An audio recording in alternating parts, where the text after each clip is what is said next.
तुम्हाला पण one day return trip करायची आहे का?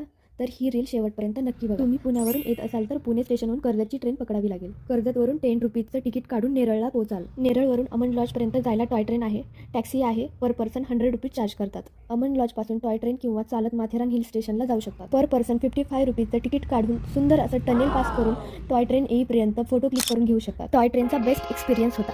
काय ती झाडी, काय ते डोंगर, काय ती हवा, आहा, एकदम ओकेमध्ये होतं सगळं. माथेरान हिल स्टेशनला आल्यानंतर तुम्ही पॉईंट पाहायला घोडे घेऊ शकतात. पर पर्सन 400 रुपये चार्ज करतात. ते पूर्णपणे वेस्ट ऑफ मनी आहेत, जे की आम्ही केले. असो आता जाऊ द्या, पण तुम्ही सगळे पॉईंट चालत कवर करू शकता. मी येथे सगळे पॉईंट मेन्शन करेल. नंतर मार्केट एक्सप्लोअर करू शकतात.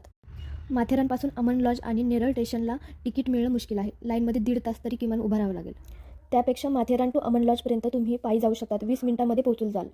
अमन लॉजपासून नेरळपर्यंत टॅक्सी आहे. Neral to Karjat continue local असतात. Karjat to Pune continue train available आहेत.